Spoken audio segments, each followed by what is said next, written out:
Dr.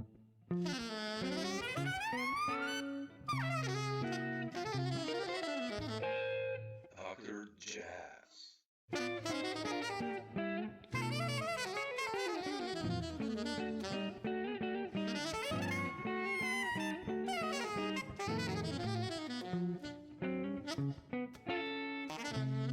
Thanks for finding the time. Dr. Appreciate it. Jazz. My pleasure. I was just looking up stuff and I saw you just did a record with Rock Alarm. I love that cat. Yeah, you studied with him, or you played with him, or? Yeah. I studied with him and then I had him play on a couple albums of mine, like Oh yeah. early on. And I love him. He's great. Yeah. I mean, we did quite a long tour, like a year and a half, with Ariel Thunderson on bass. It was like 16 or 17 gigs. Oh wow, great.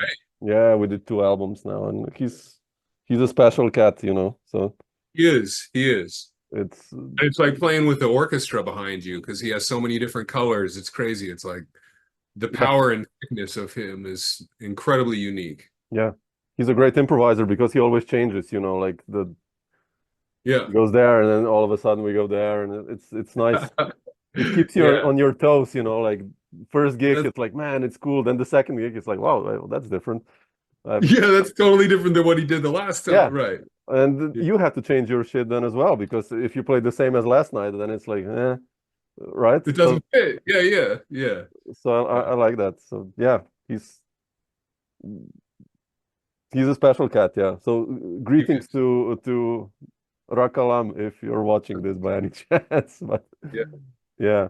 But Brian, I want to start with the new album, which I think it's coming out now in July, right? Yeah, it just came out last Friday. So Yeah, Ellington and yeah. Strayhorn, and what's the story behind it? I mean, I mostly know you through original music. I mean, I have a couple of albums and Yeah. mostly done original stuff. Like, how come you decided to go Ellington and Strayhorn? And I think when I was getting really serious about baritone 25 years ago, and I always listened to Duke. I love Duke, and obviously Strayhorn because of Duke. I really loved Harry Carney's sound on baritone. It was just enormous. It was like this lush, cavernous roar that he would get out of the instrument that was, and then Duke always, I don't say always, but he wrote some pieces like Agra that I played on this that featured this incredible sound of Harry Carney. And I've done so many projects, especially after the pandemic, where people ask me to multi-track things for them at my own studio, my place. And so a lot of times people will send me parts and then, can you do this bass clarinet? Can you do this B flat clarinet? Can you do this flute? And it's great stuff and it's interesting to do. And then I thought, I've had this idea of putting together a band or a recording session, I should say, of all original music, which I did write, and I never recorded it. I don't know why, but it was for all low woodwinds, just functioning as like a quintet. And I thought, and multi-tracking it, and I ended up, getting all the music done, and then didn't do it, and I don't know why. I guess it just wasn't right. So, I played this concert of sacred music of Duke's at this beautiful church in Boston with a friend of mine and a colleague at Berkeley. And he put this thing together with all the faculty members, and we played this music, and it was music that I don't know if I had ever heard it before. And I'm embarrassed to say that. It's like, as much as I love Duke and as much as his repertoire is so vast, that I didn't know that music. At least I wasn't very familiar with it. And it was refreshing. And I played some of these tunes, like Praise God, which we recorded, that were part of that. And it just made me fall in love again. And then I started listening to all sorts of different stuff that I hadn't heard before. And then just kind of, I thought, well, I would like to record this music, but in a way that would be respectful and not trying to just read, I don't know, just playing it, just, you know what I mean? There's already thousands of albums of like Duke and Billy or just Duke, whatever it is. But so I thought I want to do something that would be different and utilize the colors that I have. And I thought what would be really effective is to orchestrate all the pieces for a woodwind orchestra and bring in a quartet and then record it and lay down the tracks and then see how it all came out. And that's how it started. And then the there were some days where I arranged like 2 or 3 of the songs in one day, just, you know, like a 16-hour day, just going hard because the music is so beautiful and I just couldn't stop. So I was starting. So it was just out of love, I guess, and out of respect.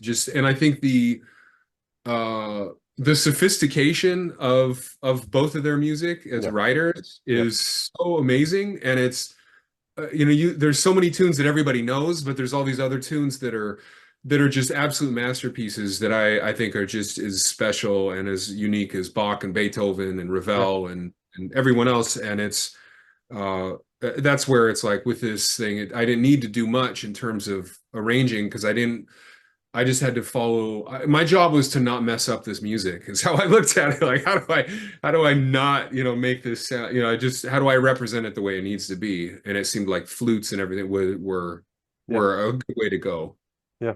Yeah, I agree. It's like for me, that stuff to touch it, it's like, ah, shit. You better know what you're doing because it's, right. You know, even play a Coltrane tune or something like that, or like it's all of that older stuff. It's like, shit, it's so good. Is there any? I'm not going to do anything that's better than what was already done. Yeah, so it could be. Yeah. Well, that's actually why I had Stryker on it, Dave Stryker, because I wanted to ask you about the band. Yeah, I was like, and I thought.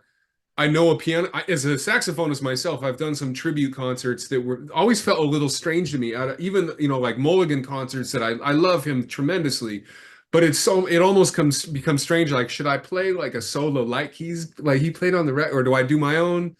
So I didn't want to have a piano player on the session that was thinking that way. Like, I'm going to use those Duke voicings. I wanted Dave Stryker to be able to just like he was asking me, like, what kind of thing are you looking for? And I said, just do your thing, do your color. Add what you want. He's like, well, what about if what I play doesn't work with what the woodwinds are playing? And I said, I'll change the woodwinds. I'll fix it. We'll make it work. Do your thing. So he at least had freedom to express himself and use his own voice on it. Yeah. Well, what about Jay and Billy? I mean, I know you played with Billy in the previous, you know, with Drew. I love that album, by the way. And like, what's your story with those two guys? I mean, why Jay and Billy? I mean, they're monsters, but still. Yeah. You know, Jay is one of the first people I met in New York because I met him before I moved out there. So I met him like 20 years ago, and I was playing in Maria Schneider's band, and we were doing this week at the Standard, and he was playing arco, and Jay's arco playing was so tremendous that I was stunned because he had this little beautiful solo in one of her pieces, and it was just gorgeous. And whenever I'm using someone or looking for a bass player that I need to be incredibly versatile and obviously musical and have a beautiful sound, but also be able to play arco, which you know is kind of unique. You know, a lot of cats do it, but they don't necessarily specialize in it and can't get that like classical blend and you know. So he's fantastic at that. So when I started writing the music and I realized there was quite a few arco moments and even pieces based on arco, I was like, Jay, what's up? So I said, Jay, this is the deal, and he was like, I'm in, let's do it.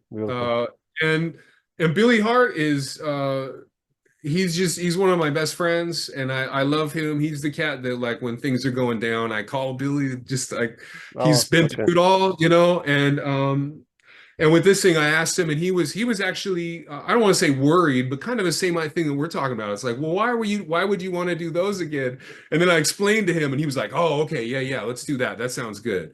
Because I'm sure he didn't think I wanted to just go in and play, you know, whatever. Take the A train, guys. Ready? I mean, so I think so he was in, and he's just been an ally for years now, and I really love him, and he's one of the most hardworking people to this day that I've ever met. I mean, right now he's off kind of for the summer, but during the school year he's at Oberlin, I think, like Monday and Tuesday, and then he flies from there to NEC, and where he teaches Wednesday and Thursday, and then he flies back to New Jersey and teaches Montclair, and he's 84 and still playing.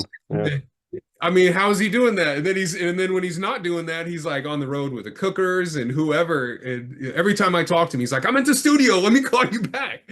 So it's like always, he's 84. So I really love him. And I hope that I have somewhere near the energy when I'm his age, because it's infectious, and he's also someone that every time I talk to him, he's turning me on to young cats. And I think that is just, he's like, have you heard of this kid? Wow. And I'm like, no. And he's like, check this out, and he plays something, and he's like, he's in from wherever. And I'm like, man, it's always someone incredible. And he's like, man, I got a shed, it's just like, okay, yeah. Yeah, all these guys are like that. Right. You talk to Frizzell, I mean, as a guitarist, or Schofield, they're like, yeah, man, shit, I should practice. And I'm like, yeah, I need to start shedding, right? Yeah. Yeah, and then I get motivated and I go practice, of course. I mean, if those guys do that, that's you're like, oh shit. Yeah, Points. Exactly. Let's do it. So yeah. That's right. That's right. Yeah. I wanted to, you mentioned all these instruments, from flutes to bass sax to baritone and contralto, clarinet. You play all these range of instruments. Where does this come from with you? This love? Yeah. When I was a kid, I grew up in Reno, Nevada, which is like by Las Vegas and Tahoe, in that area, and there was a lot of shows going on, and so meaning like Broadway style kind of shows. And they're in casinos, and there used to be like all the people back in the day, like Frank Sinatra and Dean Martin and all. That's like where that was their prime market, really. So they would go all around and do that. And so when I was a kid, my teachers were still in that scene. And at one time in Reno, there were 6 big bands that played every night, if you can imagine. 6. It's like, 6 big bands. It's amazing. So then what it was, so they told me if I wanted to work as a professional musician, I needed to be able to play flute and clarinet at a very high level. And so when I was in middle school, I think when I was in high school, I started playing flute and clarinet. And I would play it in, the bands in school, and I was just trying to get all my chops together. And I think I ended up, it took years, but I ended up really enjoying playing those things because they were just such a different sound for my arsenal. And it was, it goes from kind of being painful to then finding just absolute joy out of it. And right now, I think I'm just in a flute phase where I could practice flute for 3 hours a day and be thrilled, and know that I've improved to that 0.001% or whatever it is. But I also many times, especially like with alto flute, bass sax, a lot of these instruments, I loved playing them because I didn't have any preconceptions of what they were supposed to sound like. Yeah. So your idea of what a good sound is very different when you're playing an instrument when you don't know what it's possible to do. And it's like when I play tenor, I always think of, like Train or whoever it is, it's like Wayne Shorter, what kind of, Joe Henderson. There's like these very specific sounds, Stan Getz, like these tones that are so unique, but on like a contralto clarinet, no one knows what that's supposed to sound like. Exactly. Yeah.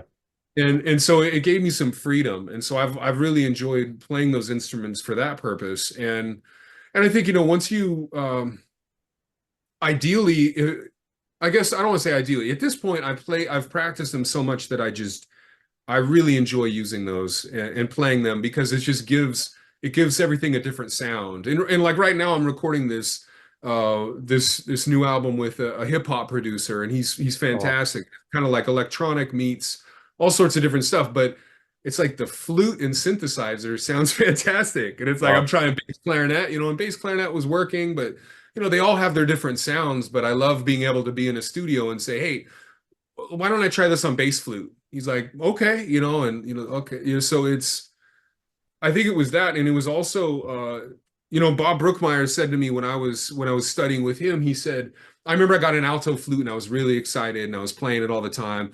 And he said, Brian, if you ever want to play melodies on an alto flute or play it at all, then you need to write it for yourself because no one else is going to, because no one even knows what that is. And I said, well, yeah, you're right. So I did. And he was like, okay, cool. I brought it in a big band tune with alto flute. And it's like, oh, okay.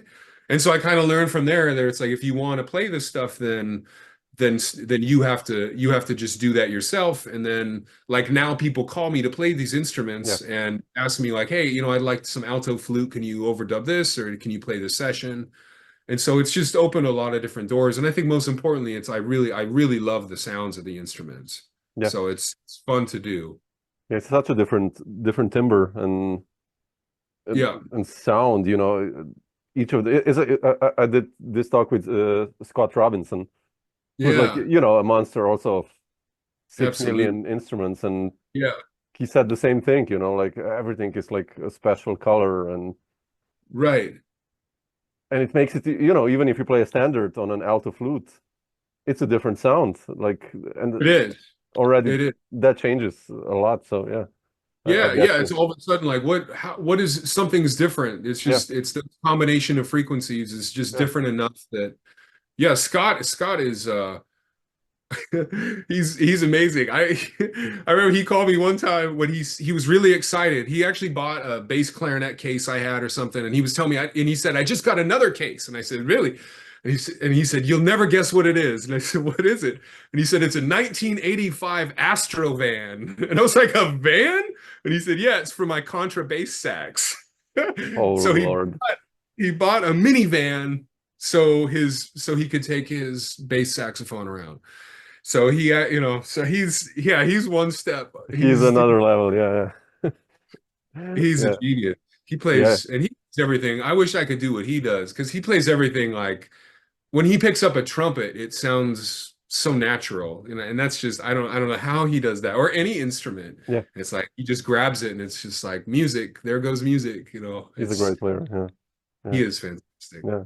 You mentioned Reno, and you know, you starting to play in various bands, and like who were the horn players that got you excited when you were, I guess, a teenager, that you said like, shit, I want to play jazz? I mean, do you remember, or did you have like a moment like, okay, what is this? Yeah, I had a really strong moment actually. And I was 12, and I was playing out of the Omni book, and my teacher was a gentleman named Frank Perry, who's still around. He's a dear friend of mine, and he was playing. We were playing Blues for Alice, and he was playing, and then he went into the solo, and I was just having a really hard time just conception-wise, just understanding like what is the concept, what the hell is going on right now. And then he just started playing something else, and I said, is that what's written? And he said, no. And then he played something else. I said, whoa, what's going on? And he said, first of all, Bird was soloing, he was improvising. And I said, and I didn't understand what that meant. I said, what do you mean? And he said, well, he's making it up. And it just something kind of was like gears were like trying to lock up, you know. And I said, what do you mean? And he said, like this. And then he just picked up his horn and blew some changes, and my mind just was absolutely blown. I said, you just made that up? And he said, well, yeah, but you know. And he said, Bird made this up, and now it's written out. And that moment just was, it sounds funny, but it's like I knew what I was supposed to do, and it was like, all right, okay. And then, you know, I know my folks talk about afterwards, I was like going home, and I was just shedding all the time, and then I'd go outside and, you know, play with friends or ride my bike or whatever, and I'd come back and shed some more Bird, and just, so, you know, that did it. But after that, Frank was into, my teacher, Frank was into a lot of big band stuff. And when he played with Buddy Rich, and he was his lead alto player for, I think, 6 years or 5 years or something. And so he gave me a lot of tapes, and you know, a lot of like Stan Getz stuff, a lot of like Louis Bellson stuff, a lot of kind of more of that. And then I think my grandma gave me some Dexter Gordon, and that just was like, oh my goodness, what is this? And then with Dexter, I just took off and actually switched from alto to tenor.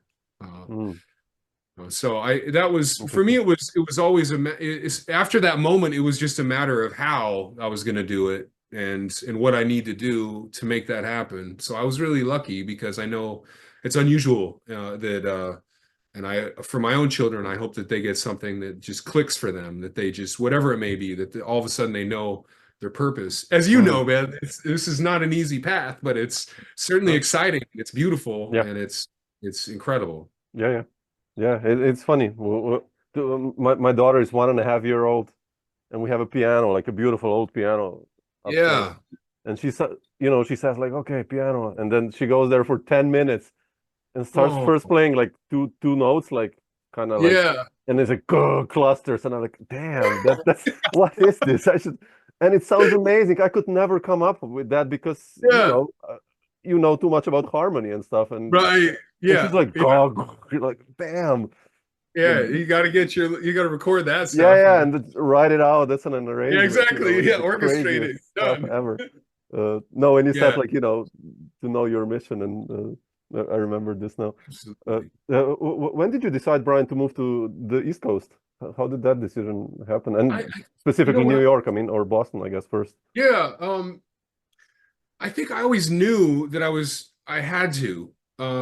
Is my, you know, I know around that time everyone had told me that you need to go out to the East Coast, you need to spend time in New York, at least for some period of time, just to learn and grow and see what's possible. And so I knew from an early age that I was going to move away. I don't think it was ever a question. And also I think I got to the point where I was doing as much as I could. And I think, to be honest, at that point, like when I guess I was about 24. I think I was 24 when I moved away. I was kind of bored with the scene. I was playing with a lot of the people, even though I was playing with great bands that were coming through, like the Beach Boys and the Four Tops and the Temptations. Wow, really? Oh, wow. Yeah. And so I was playing and recording with some great acts, but it was like I was stuck, and I was in a scene that was not that healthy. So I think I applied for my master's and to study with Rock Alam and to study with Bob Brookmeyer was there, Garzone was there, Danilo Perez was there, and Bergonzi, if I didn't say him, Michael Caine. There was a slew of incredible musicians that were there. Yeah. And so I applied there, got in, went there. And then also the same thing with Boston. I knew that as soon as I graduated, I was going to move to New York. And I think it was the week after I graduated from NEC, I moved to New York and just started going out as much as I could to different places. And I always knew that, you know, the recordings that I had listened to growing up were at these New York clubs, and that just was continuing. And not even necessarily at clubs for live dates, but all the studios. You know, you look up at pretty much all the top, not all the top sounds really silly, but a lot of the really great recordings came from the New York, New Jersey area like that. That's just kind of the mecca where everyone was hanging. So I certainly wanted to be around those folks that are doing what I wanted to do. And and New York is crazy. It's a beautiful place. The intensity level is so high that I think it freaks some people out. Understandably, it freaked me out initially. And it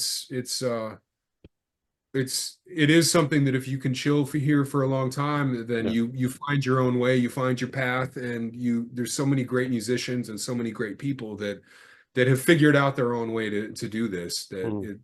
I just knew New York was the place that I would end up. And I to the point where I know my mom, when my parents were moving years ago, she found a journal when I was like 13. And it was like, the question was like, you know, where are you going to be in 20 years? And it said, I'm going to be in New York playing jazz on my saxophone. Oh man. Okay. That's cool. As a little 13-year-old. That's pretty cool. That's amazing. Yeah. So I knew that. Yeah. How were those first weeks for your months? Like, who were the first connections that you made musically in New York? I was lucky in that before I had graduated NEC, I did 2 masters at the same time, so it took 3 years instead of 2. But while I was there, some of the professors ended up hooking me up with work with their band, and then Bob Brookmeyer recommended me to Maria Schneider, and so Maria auditioned me. So I went to her house and auditioned for her, and it was for Scott Robinson's seat when he was gone, of course. Speaking of, you know, Scott, and it was the most intimidating thing I still think I have to tell Maria this, and she'll laugh her ass off, because the like process was so terrifying to me, because I had to bring like B flat clarinet, alto flute, C flute, baritone sax, bass clarinet, and then I'll never forget, she was cooking dinner.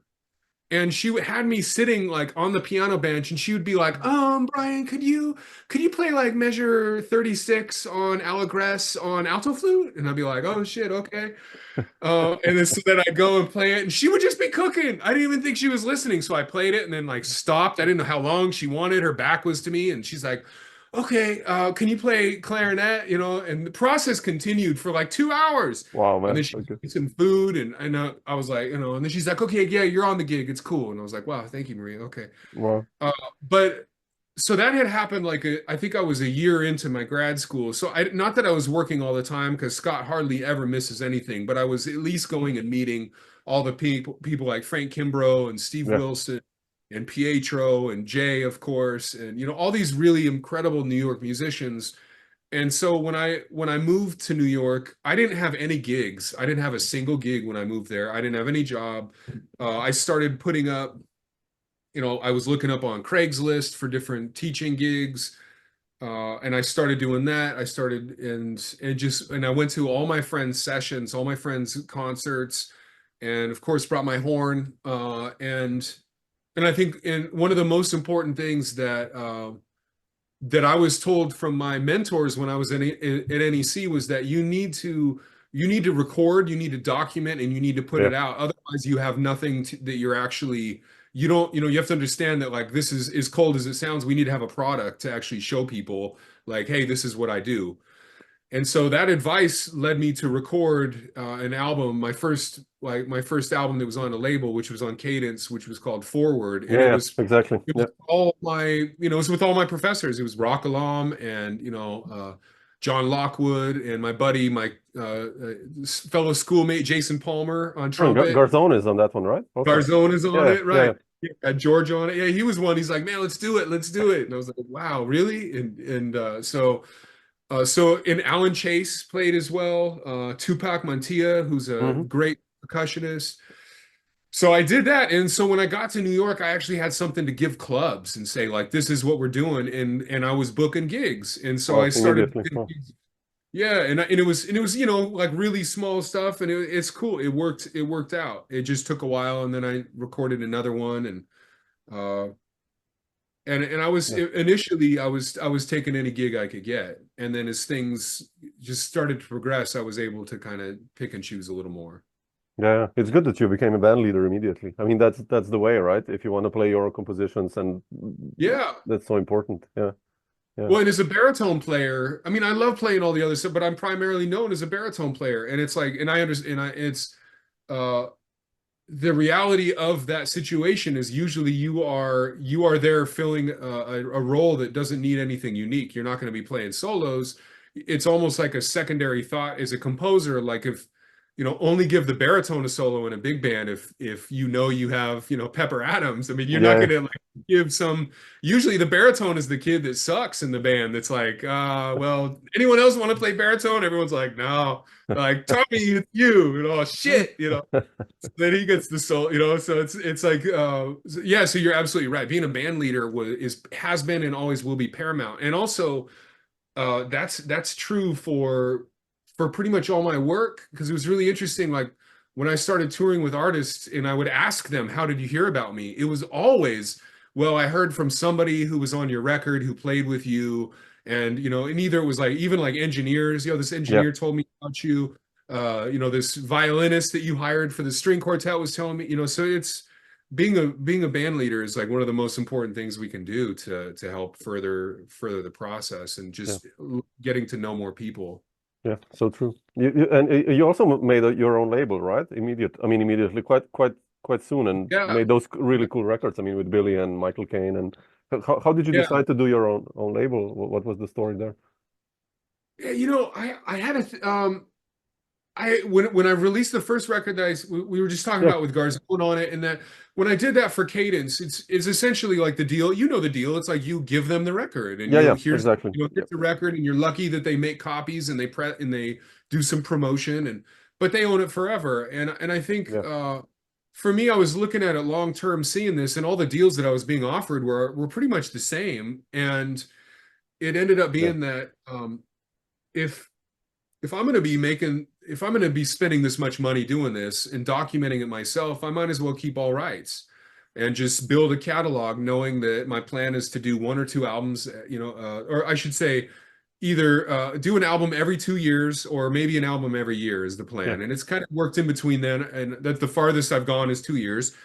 But I want to keep building that. And also it's just building that catalog and not having to try to buy it back if something goes wrong. And I think nowadays it's such a strange place. It's such a strange thing. And like there's this record I told you about where I'm recording where it's much more pop based, and I love it in a very positive way. It's amazing music, and the cats are fantastic that are doing it.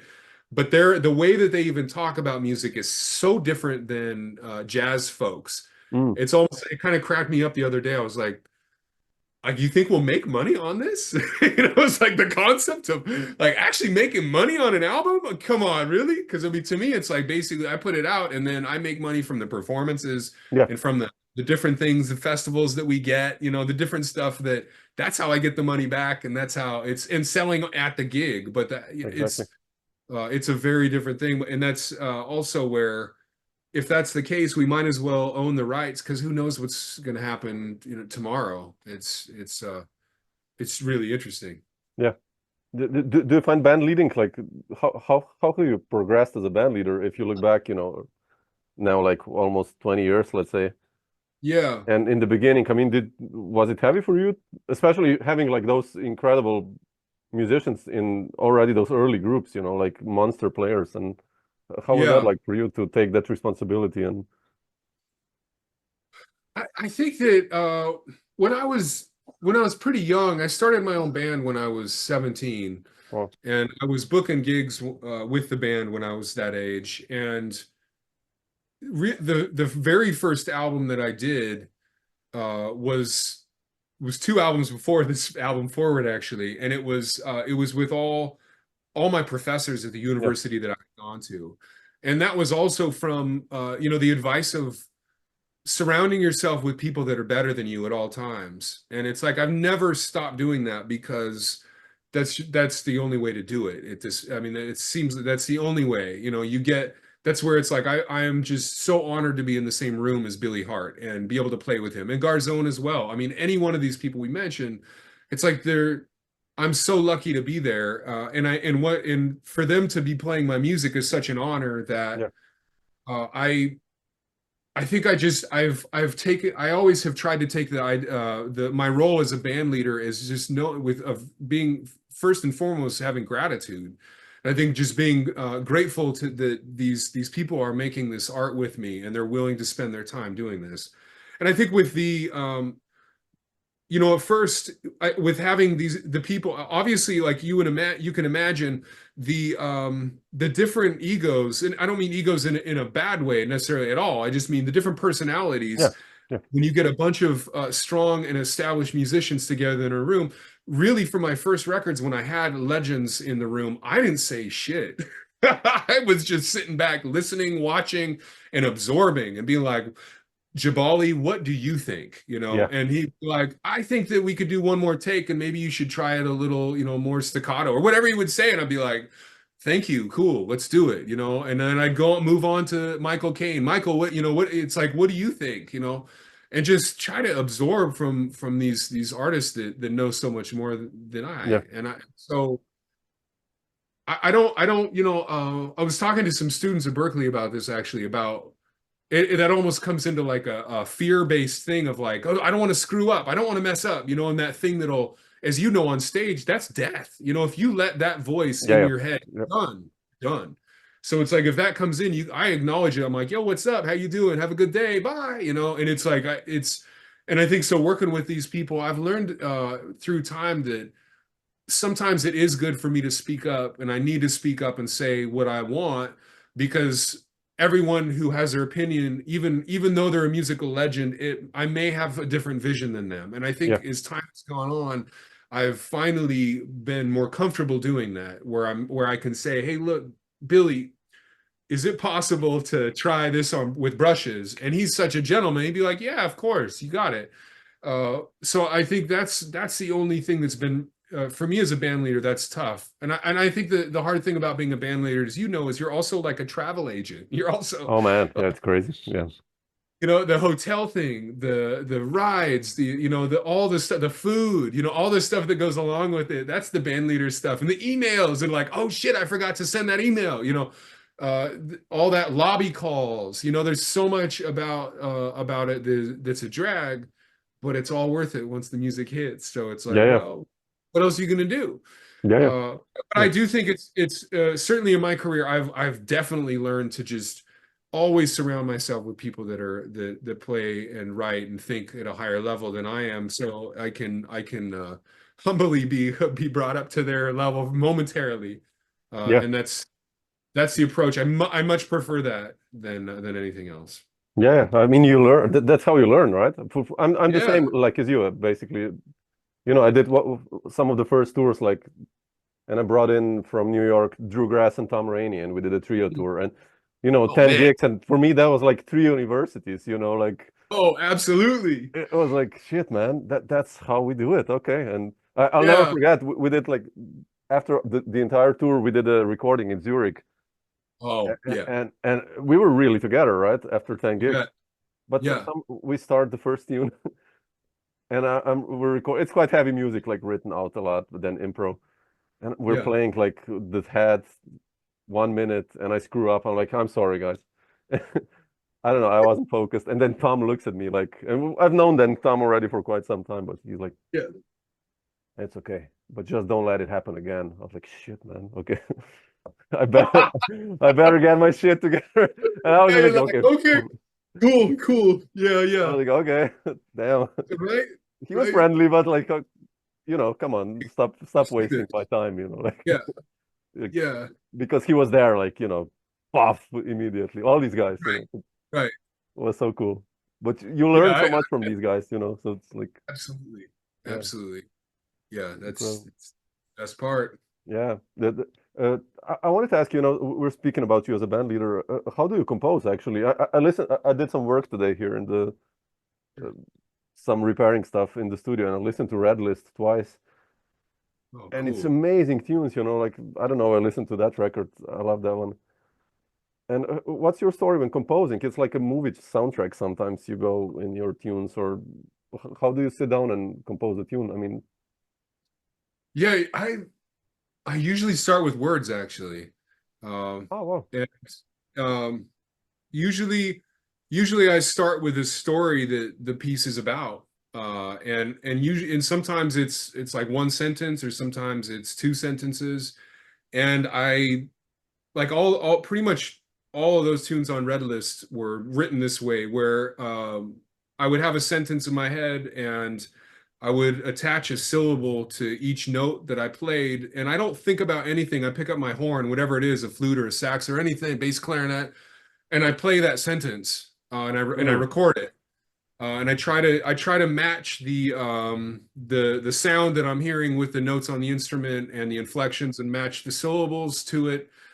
And usually what I've found, the reason I did that, I started doing that years ago, and it came from trying to get away from the ultra notey, like technical melodies, which I love sometimes. I love that too. It's just a different thing. For me, it was more like, what's going to be important, and what's something that feels right. And usually by doing that, it's like the idea of knowing the words to ballads and to the standards, because you phrase them so differently when you actually know what the lyrics are. And I know everyone has said that, but it is so true. And every time I play Body and Soul very differently now that I know the words. It's like there's certain tunes that just hit. And even if the words were written after the fact, or what the whole, whatever that is, for me personally, and what that does is it establishes a much stronger melody, which is usually much longer notes, which is singable out of the nature of the process. So I think that has been something I've been doing for quite a few years now, and I think it was, and I don't do it on all my tunes at all, but for certain projects, it seems natural. And the process is kind of strange, because then I end up having to transcribe myself, and then trying to figure out, like, what is the harmony, but it's. There's a freedom in that, where if you pick up your instrument and you have no preconceptions about tonality, mode, or anything, and you just play towards a word in a sound that matches that word or that sentence, you get surprising results. Yeah. And so that's how I've done that for on Red List and a lot of other pieces.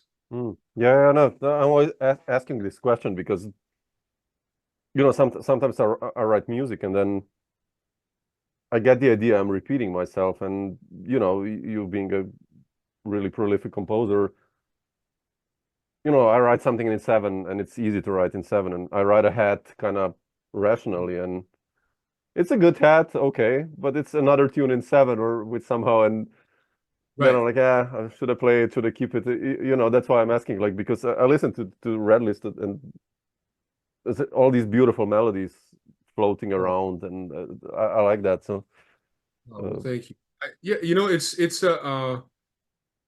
reminds me of like one of the first times that I saw a video of me playing, and I was like 17 or 18. I was playing with this band, and we were doing like a bunch of like Earth, Wind and Fire tunes and all these like really great, and I heard myself playing solos, and it was so horrible, man. It was like I was overplaying, not like 1 times too many, but like 10 times too much. You know, it was like, damn, it was so not musical. And that kind of, when I saw that, it changed my concept of improvising, where I was like, that was just massive overplaying. And I know I was a kid, but it's like, man, I wanted to really not do that. And I've really tried to not do that. And I know I certainly overplay sometimes, for sure.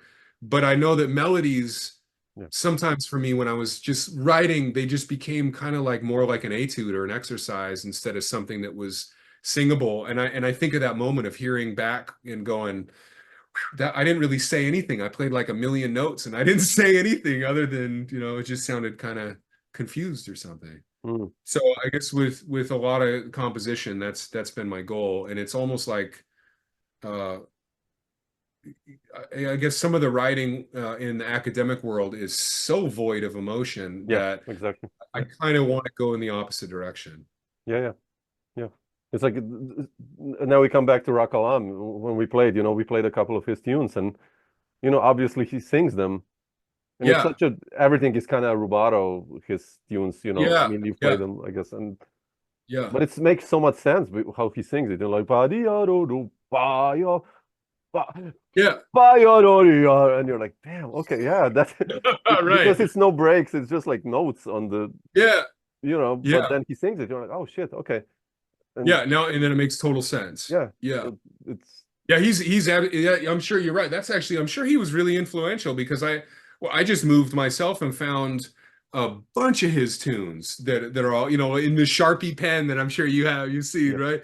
And it's like, you know, and they all have that, and it's like the no time signature, or sometimes sometimes, but it's like phrase markings, and it's a lot. You're saying a lot more oftentimes with that. Than playing, you know, quadruplets in 11 or whatever over, and it's amazing that people do it. I mean, I did it as well, but now I listen to it, it's like, it's okay, it's quite mathematical and everything, but like you said, it's really void of emotion. And so I guess it phases where we are as composers and players, probably. But you know, it's funny you say that, because right now I'm working on a project that is so hard that we'll see if we're going in the studio in 2 weeks, and it's all based on Indian talas and ragas. And so I wrote all these tunes that are just so hard. They're so beautiful. The modes are so beautiful. There's so many different sounds, and there's these things, but to me right now it's math, and I'm trying to turn it into music, and it's like, we'll see if I can get there. And I know Billy already is he's called me, and he's played some things, and he was self-conscious, and he played it, and it sounded incredible. And then I was thinking, I don't know what I could play over that, because it was amazing. But he's like, does this sound right? And he played it. I was like, that was, wow, yes, that's perfect. But I also know it's like, I did that because that's my weakness, you know? So it's like, I want to tackle that. And it's like, I want to be able to play in 13/8, no problem, and just be able to subdivide it in all the different ways. And if I can get that natural, then I'll be better at everything else. Exactly. So it is, like you said, phases, I suppose. Which kind of leads me to my last question. Like, what's in the schedule still for you for this year? I mean, you mentioned like writing this new stuff, or what's happened? So this is Bob. Bob is like, you know, my buddy. So, I have a cat too. He's upstairs, so I know. Bob happens to find every time I'm talking on Zoom. He's radar for it. Yeah, so I'm recording with bass player Lonnie Plaxico and really? Billy Hart. Oh, And fantastic. yeah, so we're doing a trio record, and we're recording. It's in 2 weeks, and the idea was originally we'll see where it goes. I have incredible musicians that will support any direction we go in, so I think it's on me. But the idea was to try to take some of the concepts of North Indian classical music and apply that to a jazz trio, and I'll play baritone and bass clarinet. By the way, I just saw that Dolphy thing that you did. I didn't get to hear it yet. That's amazing. Oh, I'll send you a link. Yeah, that was my please, yeah. COVID project. Yeah. Oh my God, I want to hear that. Or see it, right? You did like a transcription thing of. That's Yeah, I transcribed like all the heads, and then I improvised, but I kind of tried to capture head and beard, and then do all I love this it. Yeah. motions, and yeah, it was fun. I love Dolphy, so it's like you tackling Ellington, I guess, and Strayhorn. Right.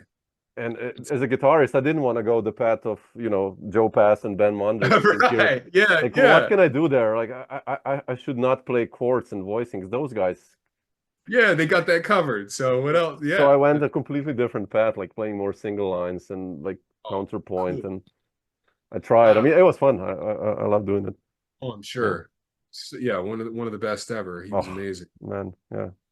Oh, sorry, I interrupted you. Yeah, no, that's all good. Bass clarinet, I had to bring that up. I meant to earlier. Yeah, so so that's one thing I'm doing, and then I'm working with these two producers that are they're in the hip hop world, but they're in like a very, I guess it's like a sophisticated hip hop. This sounds rude, but I don't mean it like that. But it's they work with a lot of artists that are conscientious, I should say. Yeah.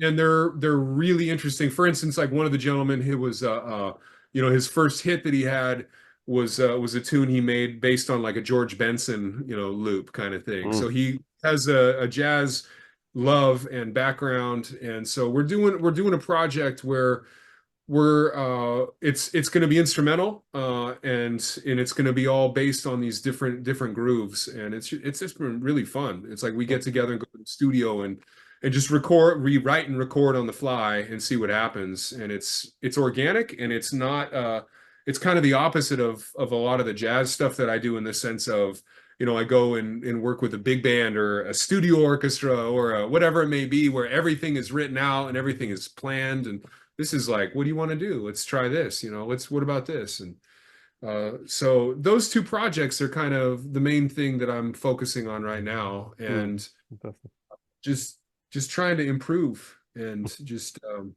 Are you still planning to continue something like that, like Red List, like a bigger group? Or I will. I'd love to. The trio, one of the reasons with the trio is as it's so much easier to book a trio, just for touring and things. I will do something. I kind of like to bounce back and forth from, I don't know what you would call it. I guess more traditional jazz to more, I don't know, what do you call Red List? What style is that?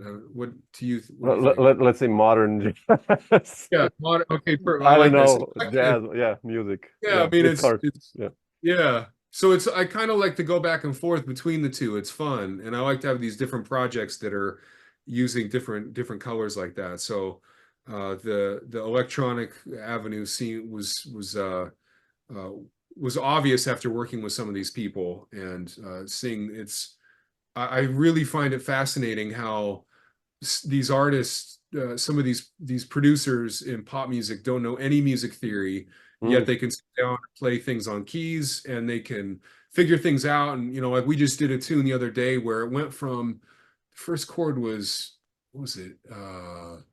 It was A flat minor 9, and then it went to E flat major 9 sharp 11. And the guy who wrote it has no music knowledge at all, but he's like, I like this to this, and I was like, that's. And then it was like B major, and then F sharp major, and then back to A flat. So then the other chords were A flat minor, but I was like, that one chord was spicy and it gave it the groove. And to have the ears for someone to go, I like this. What is not knowing what it is, but yeah. That's really fascinating, and it's fun. And so then I'm like trying to find common tones and making melodies through it. And he's like, "That's great. What's that?" And I was like, "No, don't worry about it. It's just play." You don't want to know. Yeah. Yeah, you don't want to know. It's a 13 with a no, like it's but it's really fun doing that stuff. So I want to continue doing that. And then we'll see. I want to do I'm going to do a big band album eventually, and I think I'm going to do a big band album of Pink Floyd actually. Wow. Okay. Yeah. Okay. I'm a big fan, so I'm looking forward to that. Yeah, I've had that idea in a while, so I started arranging some stuff. I made a list of tunes, and I think that would be cool. Oh man, So, like anything, Dark Side of the Moon or the earlier stuff, Animals and those albums. I mean, that's like it, right? Animals, yeah. It's Animals like is crazy. that's whoo, yeah. I Yeah. already yeah. So there's a Beautiful. lot to do that. And I think that would be real. I think that would be people would dig.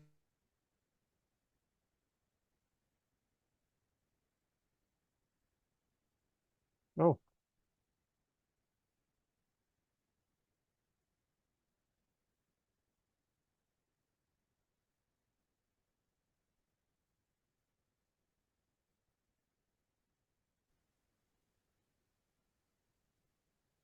Oh, sorry, Brian. I lost you for a second. All right, I was gonna say you're back. Cool. Yeah, sorry. No, but looking forward to this. Yeah, this is a lot of textures and can be made there. I think Pink Floyd is a good Yeah, good idea. it'd be fun. It'll I'd be love fun. to. Yeah. How about you? What's your next thing? I have like 8 masters mixed Oh, at home. man. I have to somehow release all this stuff. I'm kind of at that stage now. Like I just had a tour with Ariel Thunderson on the bass and Patrice Arl, and we did a project with Mike Formanek on bass, and yeah. and also like I try to record everything and document it. Just but then it's like this question of how to release it. But I don't know. Right. I'm not even bothered anymore. Even if I do 2-3 records a year, it's just like documenting where we are, and I guess I think that's what it's all about. Yeah. It's documenting. It's progress. It's like we improve on every single thing as long as we're moving forward and making things happen. And that's it's the cumulative that matters. Yeah, because the industry, I mean, the music I do or we do, it's not gonna sell, like you said, thousands or hundreds or whatever CDs are sold nowadays. I have no idea. No, it's not about that. It's about different stuff. Yeah, exactly. So, but we'll see. Yeah. Yeah. Beautiful. But cool, Brian. Thanks so much, man, for sharing some of these stuff. Thank you so much for having me. It was great talking with you. I hope we get to play together sometime. Yeah, if you're gonna come to Europe, we have a guest room here. You're kindly invited. Come, Hank. We can play or drink beers, wines, whatever. So. Right on. Yeah. That was great. Thank you so much, man. Thank you too. I'll let you know when this is out. I'll send you a link. So. Sounds great. Thank you. Thanks.